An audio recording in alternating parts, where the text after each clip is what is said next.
Welcome. आज है day 4 और हम यूपीएससी कंप्यूटर असिस्टेंट का सारा सिलेबस कंप्यूटर का जो भी है वो पढ़ रहे हैं। तो आपने देखा होगा कई सारी डिवाइसेस हैं हम जो पर डे यूज़ कर रहे हैं, मोबाइल फ़ोन, लैपटॉप, टैबलेट, इन सभी में हम एक सॉफ्टवेयर यूज़ करते हैं ऑपरेटिंग सिस्टम। क्या आपको नहीं लगता कि जितने भी ऑपरेटिंग सिस्टम है वो एक्चुअल में सारा एक ही काम कर रहे हैं? सारे ऑपरेटिंग सिस्टम बस यूज़र की नीड्स और डिवाइस की रिक्वायरमेंट के अकॉर्डिंग अलग अलग टाइप की ऑपरेटिंग सिस्टम्स को बनाया गया है। जैसे मोबाइल फ़ोन्स, टैबलेट, इनके लिए आपका बनाया गया है एंड्रॉयड ऑपरेटिंग सिस्टम। एप्पल के मोबाइल्स के लिए iOS डेवलप किया गया है, ठीक है। ऐसी लाइनक्स है, विंडोज़ है, डॉस है, अलग अलग टाइप के ऑपरेटिंग सिस्टम यूज़र नीड्स और रिक्वायरमेंट्स के अकॉर्डिंग डेवलप किए गए हैं। तो हम आज यही पढ़ने वाले हैं।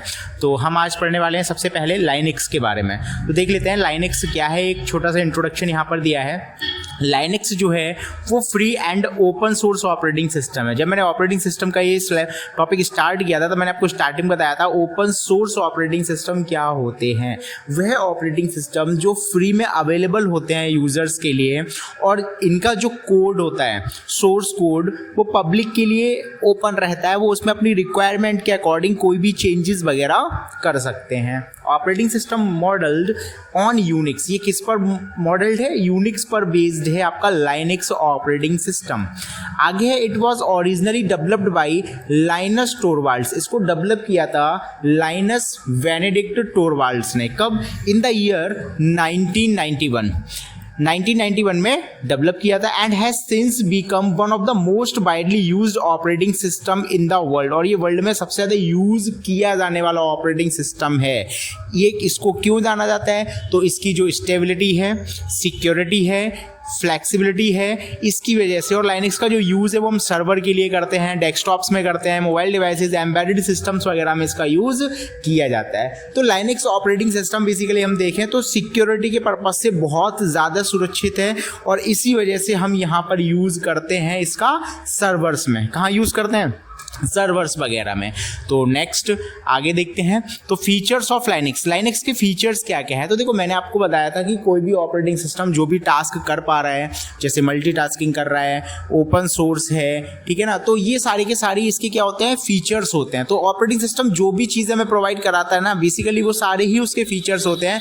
बस कुछ मेन फीचर्स हैं जो यहाँ पर हम देखने वाले हैं। सबसे पहले हमें दे रखा है ओपन सोर्स। तो ये कैसा है? ओपन सोर्स है। ओपन सोर्स का मतलब है कि फ्रीली अवेलेबल है एंड कैन बी मॉडिफाइड। देखो लिखा हुआ है, क्या बता रहा है? कैन बी मॉडिफाइड, यानी इसको मॉडिफाई किया जा सकता है और आप शेयर कर सकते हो किसी के भी साथ। ऐसा नहीं है कि आप इसको परचेज ही करोगे, ये फ्री में अवेलेबल है। आप इसको इंटरनेट से इसका फाइल वगैरह डाउनलोड करेंगे, सिस्टम में इंस्टॉल करेंगे।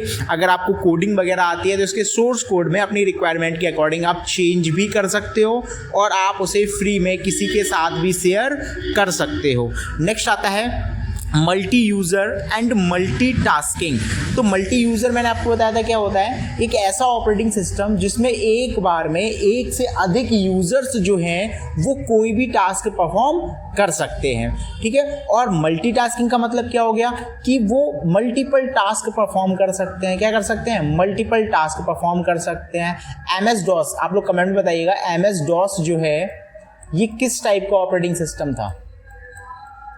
सिंगल यूज़र था, सिंगल टास्किंग था, मल्टी यूज़र था, मल्टी टास्किंग था, और ये कब लॉन्च हुआ था? कमेंट बॉक्स में आप बताएंगे। Multi user can use the system at the same time and it can run multiple task efficiently. इसमें बता रहा है कि मल्टीपल यूजर्स जो हैं वो सिस्टम को सेम टाइम पर यूज कर सकते हैं और each user can run multiple task, और हर यूजर मल्टीपल टास्क को रन करा सकता है साइमल्टेनियसली। नेक्स्ट है सिक्योरिटी एंड स्टेबिलिटी, यानी हमारा जो लाइनक्स ऑपरेटिंग सिस्टम है ये हमें सिक्योरिटी भी प्रोवाइड कराता है, ठीक है। आगे है प्रोबेबिलिटी, यानी ये आपको जो डिवाइसेस हैं या जो आपके हार्डवेयर कंपोनेंट्स हैं उन तक पहुंचने की प्रोबेबिलिटी आपको प्रोवाइड कराता है। तो इसमें बता रहा है can run on wide range of hardware platform. आप कई सारे हार्डवेयर प्लेटफॉर्म पर इसको रन करा सकते हो।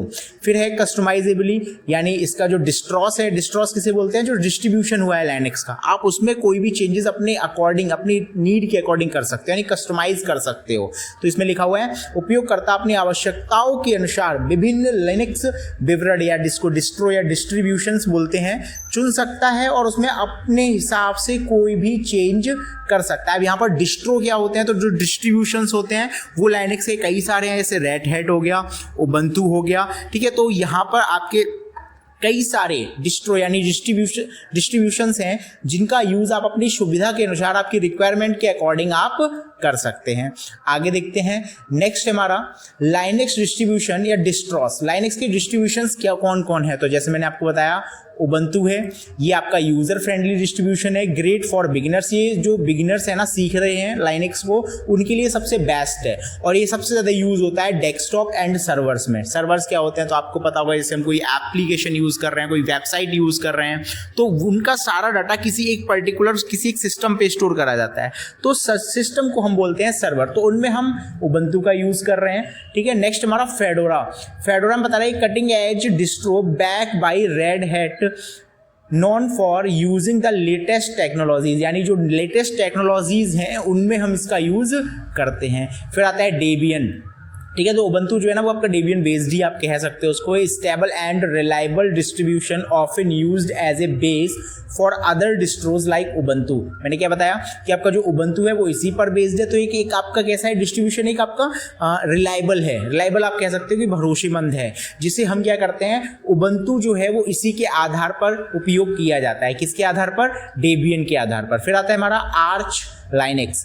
तो आर्च लिनक्स जो है ये क्या है, a lightweight and highly customisable distro referred by advanced user, यानी जो एडवांस्ड यूजर हैं वो इसका यूज करते हैं। ये काफ़ी लाइट वेट है और हाईली कस्टमाइजेबल है, इसमें अपनी ज़रूरत के हिसाब से आप चेंज वगैरह कर सकते हो और इसको जो मतलब आप कह सकते हो प्रोफेशनल जो यूजर्स होते हैं ऑपरेटिंग सिस्टम के वो इनका उपयोग करते हैं। फिर आता है हमारा सेंटओएस। सेंटओएस जो है ये stable enterprise grade distro based on red hat. ये किस पे बेस्ड है, रेड हैट पे बेस्ड है, यूज्ड मेनली फॉर सर्वर्स। और ये सेंटओएस जो है इसका यूज हम मेनली सर्वर्स वगैरह के लिए करते हैं। किसके लिए करते हैं, सर्वर्स के लिए। तो जो डिस्ट्रीब्यूशंस हैं, देखो जो ऑपरेटिंग सिस्टम बना तो ऑपरेटिंग सिस्टम लाइनक्स के कई सारे डिस्ट्रीब्यूशंस बनाए गए यूजर की रिक्वायरमेंट के अकॉर्डिंग। जिस प्रकार के यूजर को रिक्वायरमेंट है, जो उसकी नीड्स है उनको फुलफिल करते हैं ये सारे के सारे इसके डिस्ट्रोज। नेक्स्ट देखते हैं आगे, अगला हमें दे रखा है लाइनक्स फाइल सिस्टम। देखो कोई भी ऑपरेटिंग सिस्टम यूज करते हैं ना तो उसका एक फाइल स्ट्रक्चर होता है। आप मोबाइल फोन में भी देखते होगे तो उसमें भी आपको कई सारी फाइल्स मिलती हैं। जैसे फाइल मैनेजर के अंदर जाओगे तो वहाँ आपको व्हाट्सएप, ठीक है, आपका एंड्रॉयड, ऐसे कई सारे folders, music, videos, files, PDFs, ऐसे कई सारे फोल्डर्स आपको देखने के लिए मिलते हैं। तो मैंने आपको अभी डॉस में पिछली क्लास में जो मैंने डॉस आपको पढ़ाया था उसमें मैंने आपको बताया था कि जो डायरेक्टरी होती है उसी को हम क्या बोलते हैं, फोल्डर, या आप अल्टरनेटिवली वर्ड यूज कर सकते हो। तो यहाँ पर डायरेक्टरीज का पूरा स्ट्रक्चर हमें समझाया गया है, जिसमें सबसे पहले हमें बताया गया है रूट डायरेक्टरी के बारे में। ये आपका जो स्लैश है ना, ये स्लैश आपका रिप्रेजेंट करता है रूट डायरेक्टरी को, जो कहाँ होती है, टॉप ऑफ द फाइल, जो फाइल में सबसे टॉप पर रहती है, यानी आपकी रूट डायरेक्टरी जो है वो सबसे टॉप पर होगी। फिर इसी के अंदर आपकी बाकी जो भी डायरेक्टरीज हैं वो आती हैं, जैसे आपकी होम डायरेक्टरी तो वो आपकी इसी के अंदर आ जाएगी, ठीक है। फिर बाकी सारी डायरेक्टरीज जो है इसी तरीके से डिस्ट्रीब्यूट करी जाती हैं अलग अलग, ठीक है ना। तो मेन हमारी जो डायरेक्टरी होती है वो क्या होती है, रूट डायरेक्टरी, जो सिस्टम का मेन पार्ट होता है। फिर आता है स्लैश होम डायरेक्टरी। अब ये होम डायरेक्टरी क्या होता है, तो इसमें यूजर्स की जो भी फाइलें, जैसे आप यूज कर रहे हो, मान लीजिए आपको यूजर अकाउंट XYZ ओपन कर रखा है आपने, अब आप वहां पर कोई भी फाइल क्रिएट कर रहे हो या अपना कोई डाटा स्टोर करके रख रहे हो, तो वो सारा का सारा जो कंटेंट है वो आपका जो रहेगा वो किस में रहेगा, होम डायरेक्टरी के अंदर रहेगा। पर्सनल डाटा जो है वो आपका होम डायरेक्टरी के अंदर रहेगा। होम डायरेक्टरी कहाँ आएगी, कैसे इसको रिप्रेजेंट करेंगे, तो ये सारी रूट डायरेक्टरी के अंडर में आती हैं। इसीलिए हर डायरेक्टरी से पहले हम क्या लगाएंगे, स्लैश लगाएंगे। क्या लगाएंगे, स्लैश लगाएंगे, स्लैश का यूज करेंगे। अब आप देखिएगा यहाँ पे इसमें बता रहे हैं उपयोगकर्ता की फाइलें और व्यक्तिगत डाटा जो है वो कहाँ रहता है, होम डायरेक्टरी के अंदर। फिर आता है स्लैश बिन। मैंने आपको इससे पहले यूनिक्स जो पढ़ाया था उसमें भी आपको मैंने डायरेक्टरी स्ट्रक्चर पढ़ाया था, वहाँ भी आपको डायरेक्टरी स्ट्रक्चर में देखने के लिए मिला था स्लैश बिन। तो स्लैश बिन डायरेक्टरी जो है ये क्या काम करती है, तो आपको पता है इसके अंदर बाइनरीज फाइल रहती हैं। कौन सी फाइल रहती हैं, बाइनरीज फाइल। क्या आप कह सकते हो कि जो सिस्टम की जरूरी कमांड्स होती हैं वो आपकी सारी की सारी कहाँ रहती हैं, बिन डायरेक्टरी के अंदर रहती हैं। जरूरी कमांड्स जैसे आप फाइल को क्रिएट कर रहे हो, डेल कर रहे हो, ठीक है, तो कुछ टाइप उस टाइप की। नेक्स्ट आता है /etc। ये क्या है, इसके अंदर सिस्टम की जो कॉन्फ़िगरेशन फाइल्स होती हैं। अभी कॉन्फ़िगरेशन फाइल्स क्या होती हैं, तो आपने देखा होगा जब भी हम कंप्यूटर सिस्टम को स्टार्ट करते हैं ना, तो उसमें एक प्रोसेस होती है, उस प्रोसेस को हम बूटिंग प्रोसेस बोलते हैं। तो बूटिंग प्रोसेस होती क्या है, मेनली जो सिस्टम की कॉन्फ़िगरेशन फाइल्स होती हैं वो रन कराई जाती हैं हमारी कंप्यूटर्स मेमोरी में, जिससे हमारा कंप्यूटर सिस्टम जो है यूज़ के लिए तैयार होता है, रेडी टू यूज़ होता है। फिर हम वहाँ पर जाकर अपना कोई भी टास्क परफॉर्म कर सकते हैं, कोई भी फाइल क्रिएट कर सकते हैं, कुछ भी वहाँ पर परफॉर्म कर सकते हैं। नेक्स्ट आ जाता है हमारा /var। इसको बोलते हैं वेरिएबल डाटा। इसमें मैंने बताया था इसे आपको यूनिक्स में कि इसमें लॉक्स वगैरह रहते हैं, ठीक है, तो ये सारी फाइल्स आपकी कहाँ रहती हैं, var डायरेक्टरी के अंदर। फिर आता है /user। इसमें क्या होता है कि आप जैसे यूजर अकाउंट यूज कर रहे हो तो उसमें आपने कुछ सॉफ्टवेयर इंस्टॉल करे होंगे, लाइक आपने लिब्रे ऑफिस इंस्टॉल कर रखा है, MS ऑफिस इंस्टॉल कर रखा है, तो वो सारी जो यूजर एप्लीकेशंस है ना वो आपको यूजर डायरेक्टरी के अंदर देखने के लिए मिलेंगी। कहाँ मिलेंगी, यूजर डायरेक्टरी के अंदर। फिर आता है /bin। देखो ये बिन डायरेक्टरी की तरह ही है। इसमें क्या था, आपका बाइनरी फाइल्स या सिस्टम की जो इसेंशियल कमांड्स थी वो सारी की सारी होती हैं। /bin जो है इसको बोलते हैं सिस्टम बाइनरीज। क्या बोलते हैं, सिस्टम बाइनरीज। और इसके अंदर जो इंफॉर्मेशन होती है ना वो हमारी सिस्टम एडमिनिस्ट्रेशन की जो परमिशंस होती हैं या कमांड्स होती हैं, ठीक है, वो सारी की सारी इसके अंदर रहती हैं। कौन सी कमांड्स, सिस्टम एडमिनिस्ट्रेशन कमांड्स जो हमें मिलेंगी वो /bin डायरेक्टरी के अंदर मिलेंगी।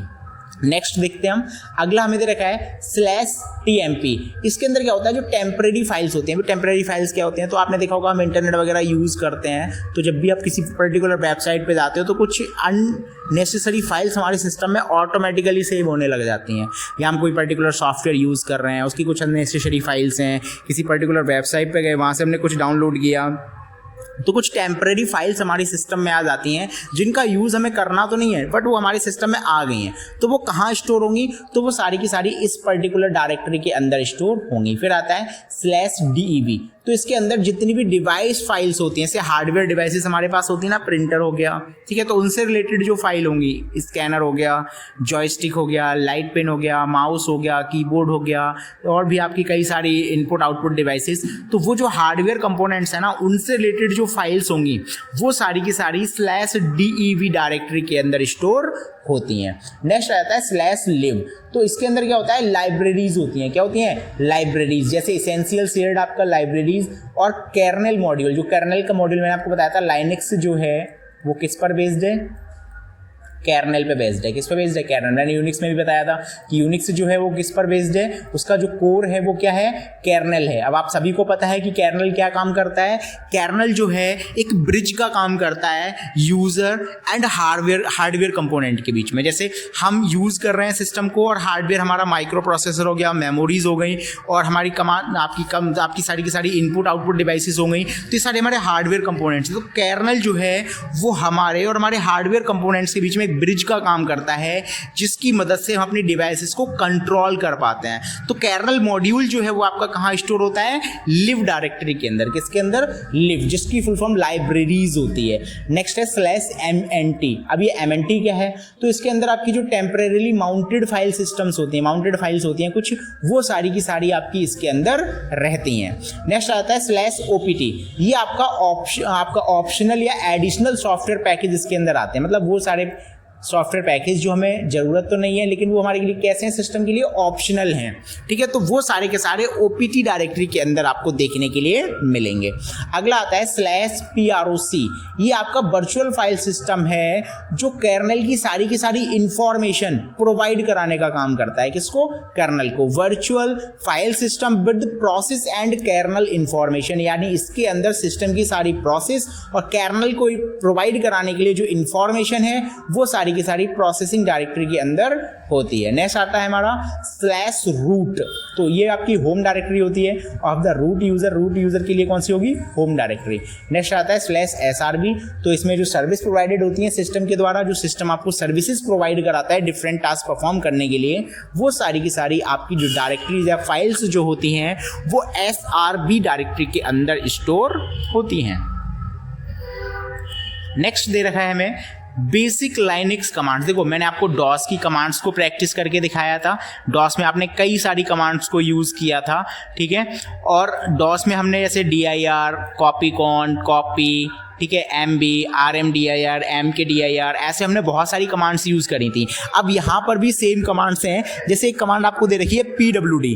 अब ये PWD कमांड जो है ये आपने रीड करी थी, कहाँ रीड की थी, ये आपने रीड की थी आपके यूनिक्स में। किस में रीड करी थी? यूनिक्स में।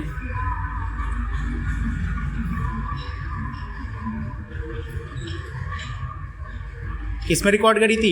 यूनिक्स में आपने इसको मतलब यूज़ किया हुआ था। तो यहाँ पर हमने यूनिक्स में यूज़ किया था PWD कमांड का। और PWD कमांड जो थी हमारी क्या काम कर रही थी, जो डायरेक्टरी, जिस डायरेक्टरी के अंदर हम करंट में वर्क कर रहे हैं, करंट वर्किंग डायरेक्टरी, वो हमें दिखाने का काम करती है PWD command, print working directory. आप किस डायरेक्टरी में करंट में वर्क कर रहे हो। डायरेक्टरी मतलब मैंने आपको फिर पिछली बार बताया था कि डायरेक्टरी जो है वो क्या है, एक फोल्डर।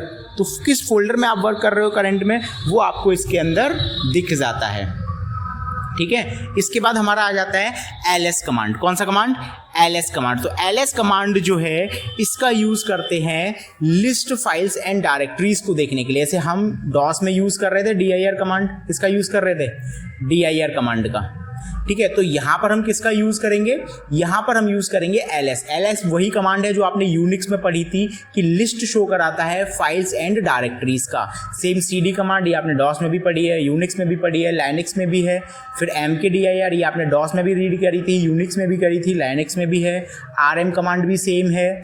CP कमांड आपने जो यूनिक्स में पढ़ी थी वही आपकी लाइनक्स में आपको मिल रही है। MB कमांड भी सेम है जो आपने यूनिक्स में रीड की हुई थी। नेक्स्ट हम देख लेते हैं, अगला हमें दे रखा है MB के बाद अगला दे रखा है कैट कमांड। तो कैट कमांड जो होता है ये क्या काम करता है, जो फाइल का कंटेंट है उसको डिस्प्ले कराता है। किसको डिस्प्ले कराता है?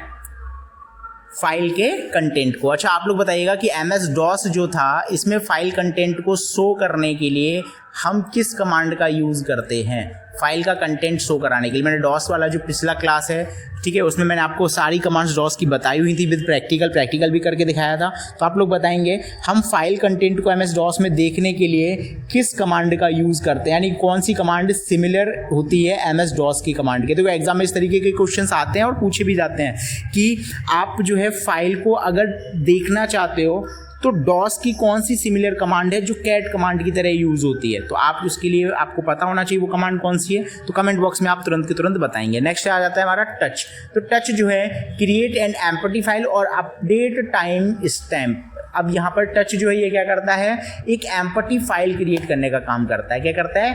एम्प्टी फाइल क्रिएट करता है। नेक्स्ट आ जाता है हमारा फाइंड कमांड। फाइंड कमांड जो होता है वो सर्च करता है सारी की सारी फाइल्स एंड डायरेक्टरीज को। एक CHMOD कमांड है और CHOWN कमांड है। इनका काम होता है फाइल परमिशंस को चेंज करना या फाइल ऑनर को चेंज करना। इनको हम डिटेल में भी आगे देखेंगे। ये इंपॉर्टेंट कमांड और इनसे रिलेटेड एग्जाम में क्वेश्चन भी पूछा जाता है कि इस पर्टिकुलर कमांड का क्या मीन्स है या क्या इसका आउटपुट आएगा। ठीक है, नेक्स्ट हमें दे रखा है ग्रिप कमांड। इसका काम होता है टेक्स्ट को सर्च करने के लिए। किसको सर्च करने के लिए? टेक्स्ट को। जैसे फाइल में आपने कुछ टेक्स्ट लिखा हुआ है, उस फाइल के अंदर आपको कुछ सर्चिंग करनी है तो आप यूज करते हैं ग्रिप कमांड का। किसका यूज करते हैं? Grip command. नेक्स्ट आता है इको। इसका क्या मतलब होता है? इको कमांड जो है ये display A line of text. Text की एक लाइन डिस्प्ले करता है। क्या करता है? टेक्स्ट की एक लाइन डिस्प्ले करेगा। ठीक है ना। नेक्स्ट आ जाता है हमारा अब यहाँ पर फाइल परमिशंस इन लाइनक्स। फाइल परमिशंस लाइनक्स में कौन कौन सी होती हैं ये हमें यहाँ पर इसमें बताया गया है। तो इसको हम थोड़ा डिटेल में समझेंगे और इसको आपको टॉपिक को समझने के लिए थोड़ा सा फोकस भी आपका ज़रूरी है। और वीडियो को स्किप मत करना। आप अभी तक अगर स्किप कर रहे थे तो यहाँ पर स्किप मत करना, काफ़ी इंपॉर्टेंट टॉपिक होने वाला है ये आपका। देखो फाइल जो होती है ना उसकी कुछ परमिशंस होती हैं। जैसे हमारी डिवाइस हो गई, ठीक है, हमारा कंप्यूटर हो गया, लैपटॉप हो गया, तो इनमें हम डिवाइसेस को परमिशन देते हैं कि हमारी जो फाइल है वो कौन एक्सेस कर सकता है, कौन नहीं कर सकता है। तो यहां पर एक आता है रीड। ठीक है, अब रीड जो है वो परमिशन होती है कि आप फाइल को सिर्फ क्या कर सकते हो? पढ़ सकते हो। Permission to read the file. Write यानी डब्ल्यू का मतलब होता है permission to modify the file. आप फाइल में लिख सकते हो, मॉडिफाई कर सकते हो, अपनी रिक्वायरमेंट के अकॉर्डिंग फाइल में चेंजेस कर सकते हो। नेक्स्ट आता है एग्जीक्यूट। एग्जीक्यूट के लिए हम यूज करते हैं एक्स कीवर्ड का। अब यहाँ पर इसका मतलब होता है permission to execute run the file, यानी परमिशन देता है कि आप फाइल को एग्जीक्यूट करा सकते हो, यानी कि रन करा सकते हो। अब ये कैटेगरी कौन कौन सी होती हैं? तो परमिशन कैटेगरीज होती हैं। एक तो यूजर के लिए होती है, एक ग्रुप के लिए होती है और एक आपकी अदर्स के लिए होती है। इसमें होता है owner of the file, file का जो ऑनर है वो आपका यूजर कहलाएगा। User belonging to the file's group, user जो है वो किससे बिलोंग करता है, फाइल के ग्रुप से बिलोंग करता है। अदर्स में आ जाता है एवरीवन एल्स, बाकी सभी उपयोगकर्ता जो अपनी फाइल को यूज करना चाहते हैं। जैसे मान लीजिए आपने एक फाइल क्रिएट करी तो आप उसके ऑनर हैं, आपने उसका एक ग्रुप बना दिया कि फाइल को ये लोग एक्सेस कर सकते हैं, तो वो कैसा हो गया, ग्रुप परमिशन हो गई। और बाकी सारे लोग जो होंगे वो किस में आएंगे, एवरीवन एल्स में, ठीक है ना, अदर पर्सन्स में आ जाएंगे। तो यहाँ पर देखते हैं कमांड्स। तो सबसे पहले में जो कमांड्स दे रखी हैं उसमें दे रखी है chmod कमांड और CHOWN कमांड। तो यहाँ पर आपको समझना पड़ेगा कि CHMOD कमांड किस तरीके से काम करती है। जैसे यहाँ पर लिखा हुआ है CHMOD 755 file.txt, हमारी एक फाइल है file.txt, ठीक है। इस पर हम CHMOD कमांड को परफॉर्म कर रहे हैं और हमने यहाँ पर कीवर्ड जो यूज़ किया है वो यूज़ किया हुआ है 755। तो 755 जो है इसका मतलब क्या होता है, तो देखो यहाँ पर 3 वर्ड्स आपके यूज़ हुए हैं, 755, 3 नंबर्स आपको दे रखे हैं। तो आपका जो सबसे पहला नंबर है ना वो आपका होता है ऑनर परमिशन। किसकी परमिशन होती है, ऑनर की, जैसे मैंने आपको बताया था, ठीक है।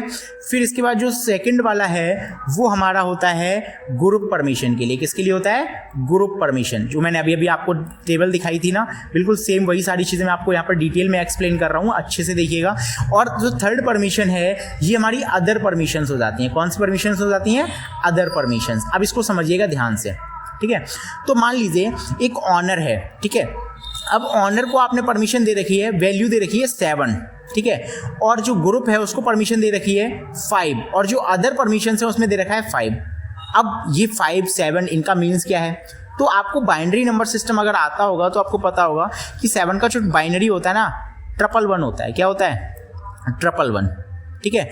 अब यहाँ पर हम समझेंगे कि मैंने आपको परमिशंस में वापस बैक जाता हूँ, मैं आपको यहाँ पर दिखाता हूँ कि मैंने यहाँ पर परमिशंस जो बताई थी वो कितनी बताई थी, 3, रीड, राइट, एग्जीक्यूट। अगर मुझे रीड की परमिशन ऑन करनी है किसी भी यूजर या ऑनर के लिए तो मैं लिखूंगा 1। मुझे राइट की परमिशन ऑन करनी है तो अगेन मैं लिखूंगा 1। और अगर मुझे एग्जीक्यूट की परमिशन देनी है तो मैं अगेन यहाँ पर लिखूंगा 1। तो इसका मतलब है कि आपको तीनों परमिशन है कि आप फाइल को रीड कर सकते हो, राइट कर सकते हो, एग्जीक्यूट कर सकते हो। सपोज मैंने लिख दिया 1 0 1, देखो बाइनरी में 1 जो है वो रिप्रेजेंट करता है ऑन को और 0 रिप्रेजेंट करता है ऑफ को। तो यहाँ पर 1 का मतलब है कि आप फाइल को रीड कर सकते हो, 0 का मतलब फाइल का राइट परमिशन आपके पास नहीं है, आप फाइल को राइट नहीं कर सकते। 1 मतलब आप फाइल को एग्जीक्यूट कर सकते हो। तो पहला 1 रिप्रेजेंट करता है रीड को, दूसरा राइट को और तीसरा एग्जीक्यूट को। अब वापस हम अपनी उसी फाइल पे चलते हैं। तो आप यहाँ पर देखिएगा 1 दिया हुआ है, 1 दिया हुआ है, 1 दिया हुआ है। तो यहाँ पर इसका मतलब हो गया कि ऑनर को तीनों परमिशन है। ऑनर को 3 परमिशन का मतलब क्या हो गया, वो रीड भी कर सकता है, राइट भी कर सकता है और एग्जीक्यूट भी कर सकता है। एक्स से रिप्रेजेंट करते हैं। अब देखते हैं ग्रुप में हमने क्या क्या परमिशन दे रखी है। जो ग्रुप वाले कैंडिडेट है ना वो हमारी फाइल के साथ क्या क्या कर सकते हैं। तो 5 का बाइनरी जो होता है ना बेसिकली वो होता है 101। अगर बाइनरी नंबर सिस्टम आपको नहीं आता है तो आप कमेंट बॉक्स में बताइएगा, मैं इसके ऊपर एक प्रॉपर वीडियो बना दूंगा तो आप कन्वर्जन वगैरह सारी चीज़ें मैं उसमें आपको सिखा दूंगा, ठीक है। तो 101 जो है ये आपका 5 का बाइनरी है। अब आप बता पा रहे हो यहाँ पर कौन कौन सी परमिशन है, यहाँ पर रीड की परमिशन है, 0 कहाँ आ गया, राइट पे, तो राइट की परमिशन नहीं है। उसके बाद एग्जीक्यूट की परमिशन है, तो यहाँ पर हम एग्जीक्यूट करेंगे और ये जो परमिशन है आपकी ये आपकी परमिशन नहीं है। कौन सी परमिशन नहीं है आपके पास, कि आप फाइल को राइट नहीं कर सकते, रीड कर सकते, एग्जीक्यूट कर सकते हो। सेम फिर से 5 आ गया। तो इसका मतलब भी क्या है कि जो अदर पर्सन है वो भी फाइल को रीड कर सकते हैं, फाइल को एग्जीक्यूट करा सकते हैं, बट ये वैल्यू 0 है, जिसका मतलब है कि आप फाइल को राइट नहीं कर सकते। तो CHMOD कमांड के साथ में जो ये 3 नंबर्स यूज हुए हैं ये रिप्रेजेंट करते हैं कि किसके पास किस तरीके की परमिशन है। सपोज मैं अगर यहाँ पर यूज कर लेता 777, क्या यूज करता 777, तो इसका मतलब क्या था, तीनों को सारी परमिशंस थी, तीनों फाइल को पढ़ सकते थे, लिख सकते थे, एग्जीक्यूट करा सकते थे, ऑनर भी करा सकता था, अदर्स भी करा सकते थे, ठीक है। और फाइल के जो मेंबर्स थे वो भी इसमें सारे चेंजेस वगैरह कर सकते थे। तो ये प्रॉपर CHMOD कमांड जो है मैंने आपको इसको डिटेल में एक्सप्लेन किया है, ठीक है। आप यहाँ पर इसको अगर आपको समझ में नहीं आया तो वीडियो को वापस रिकैप करो और इसको एक बार देखो प्रॉपर, ठीक है। ये इंपॉर्टेंट है, एग्जाम में आया हुआ क्वेश्चन है ये, ठीक है ना। ये क्या काम करता है, CHMOD कमांड ये फाइल परमिशंस को चेंज करने के लिए यूज होता है। तो किस तरीके से चेंज होंगी वो मैंने आपको बता दिया। अब एग्जाम में क्वेश्चन इसी तरीके से पूछेगा, CHMOD देगा आपको, और 3 डिजिट आपको नंबर्स आपको यहाँ पर दिए होंगे, इनके अकॉर्डिंग आपको बताना है कि फाइल आपकी रीडेबल है, ठीक है ना, राइटेबल है या एग्जीक्यूटेबल है। ठीक है, तो आपको बताना पड़ेगा कि ऑनर तीनों काम कर सकता है, मेंबर जो है वो सिर्फ 2 काम रीड और एग्जीक्यूट कर सकते हैं, सेम आपके अदर्स के साथ है, रीड एंड एग्जीक्यूट।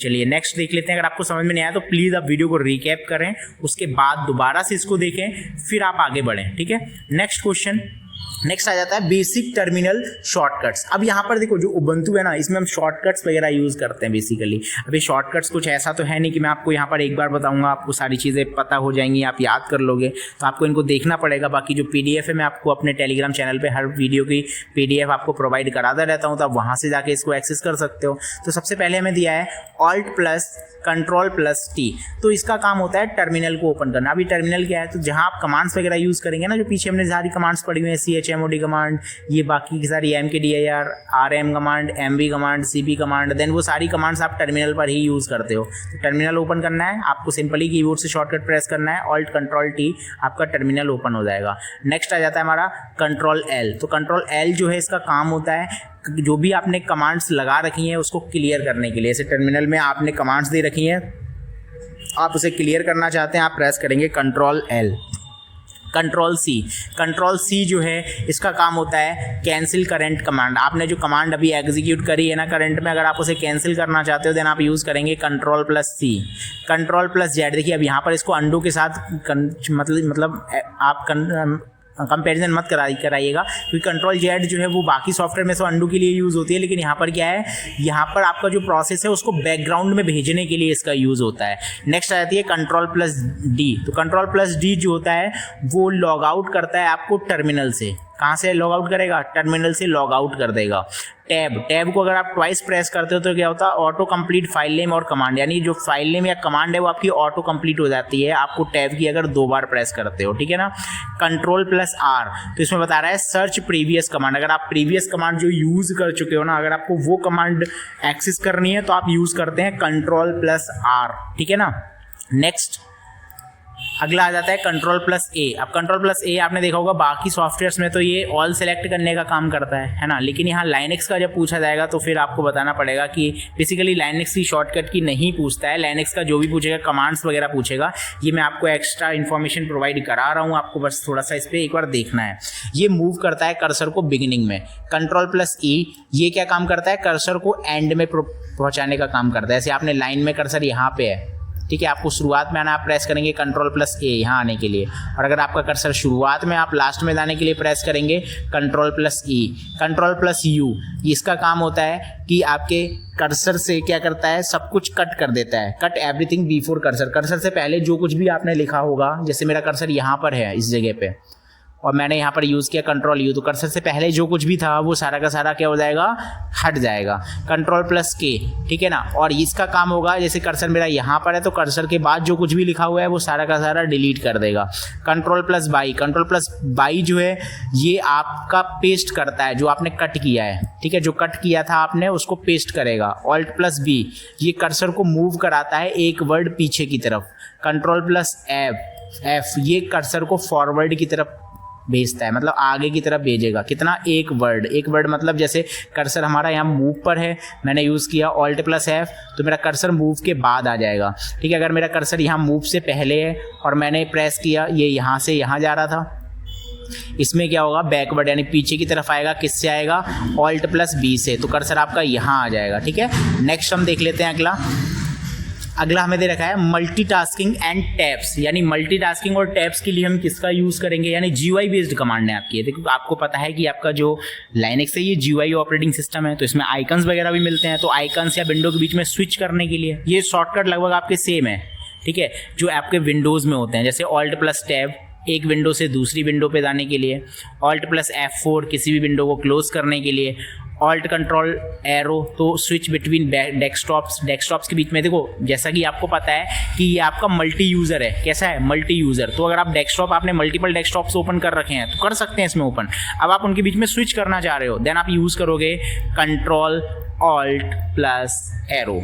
ठीक है, तो नेक्स्ट हम देखते हैं, आगे हमारा आ जाता है विंडोज़ ऑपरेटिंग सिस्टम। तो विंडोज़ ऑपरेटिंग सिस्टम जो है ये क्या है, तो आपको पता है विंडोज़ ऑपरेटिंग सिस्टम हमारा एक GUI ऑपरेटिंग सिस्टम है। कौन सा है? GUI ऑपरेटिंग सिस्टम है, ठीक है ना। सबसे पहला विंडोज़ कब रिलीज़ हुआ था? 1985 में, ठीक है। तो यहाँ पर सबसे पहले में दे रखा है एक graphical operating system developed by Microsoft. पहला माइक्रोसॉफ्ट जो है वो डेवलप हुआ 1985 में। Provides a GUI graphical user interface, आपको ये प्रोवाइड कराता है, ठीक है। Widely use in personal computers का मोस्टली यूज़ हम जो करते हैं वो पर्सनल कंप्यूटर्स, लैपटॉप और बिजनेस सिस्टम्स में करते हैं। बाकी लाइनक्स और मैंने आपको बता ही दिया है सर्वर्स वगैरह के लिए यूज़ होगा। अगर आप कर रहे हैं, सर्वर बनाना चाह रहे हैं, देन आपको यूज़ करना चाहिए लाइनक्स का, क्योंकि वो आपका ज़्यादा सिक्योर भी है और आपको कई सारी फैसिलिटी भी प्रोवाइड कराता है। तो यहाँ पर हमारा आ जाता है widely use in personal computers. Personal computers में आपका सबसे ज़्यादा यूज़ होता है विंडोज़ ऑपरेटिंग सिस्टम। बस आपको ये डेट याद रखनी है, लॉन्च डेट कब हुआ था सबसे पहला विंडोज़ ऑपरेटिंग सिस्टम लॉन्च? 1985। यानी डॉस कब हुआ था? आपने शायद कमेंट बॉक्स में बताया होगा, नहीं बताया तो मैं आपको बता देता हूँ, 1981 में आपका MS DOS लॉन्च हुआ था, ठीक है।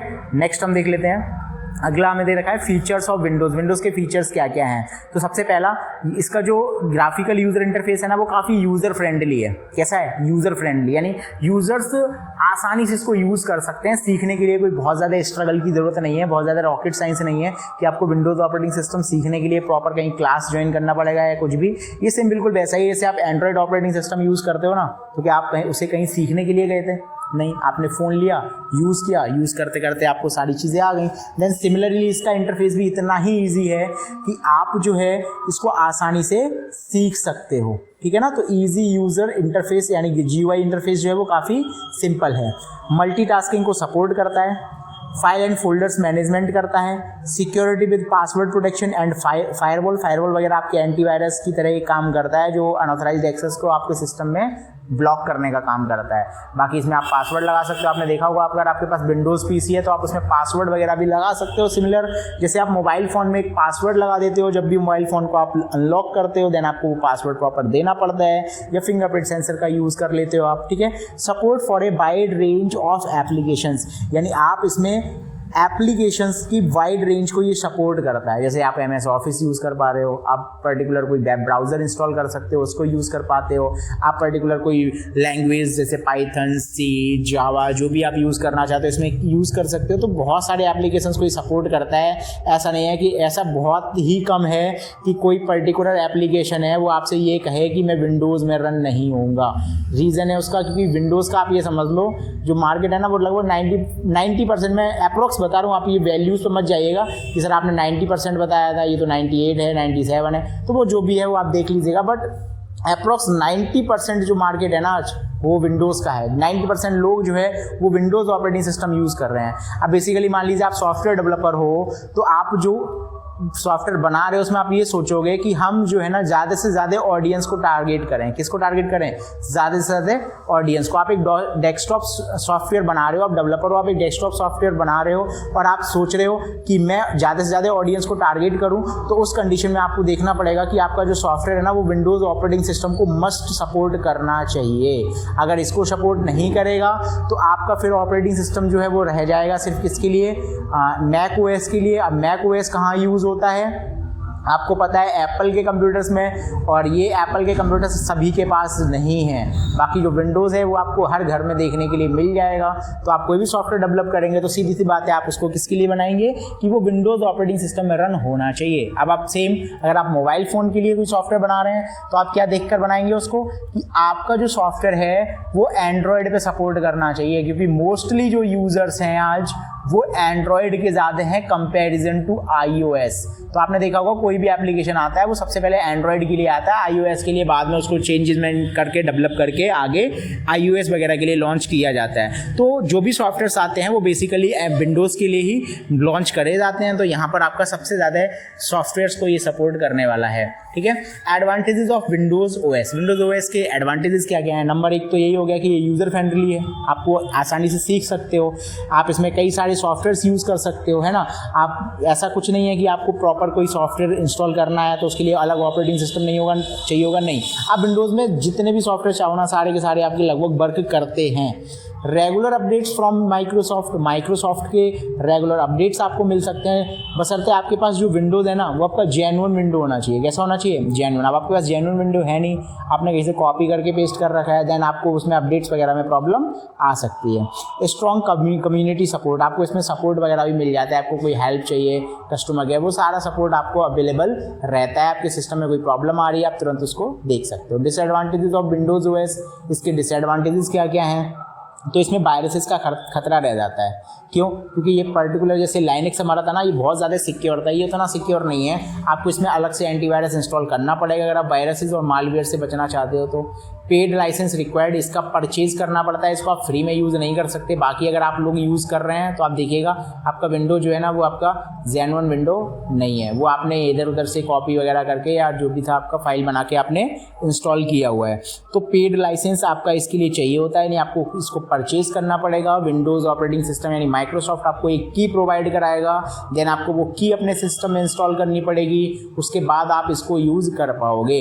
ठीक है, इसके बाद आता है can be heavy on system resources. इसके लिए जो सिस्टम रिसोर्सेज चाहिए ना वो भी थोड़े से हैवी चाहिए। अब हैवी का मतलब ये नहीं कि बहुत ज़्यादा हैवी चाहिए, नॉर्मल आपकी जो रिक्वायरमेंट्स हैं वो आप इंटरनेट पे जाके चेक कर सकते हो कि विंडोज़ ऑपरेटिंग सिस्टम के लिए क्या क्या रिक्वायरमेंट है।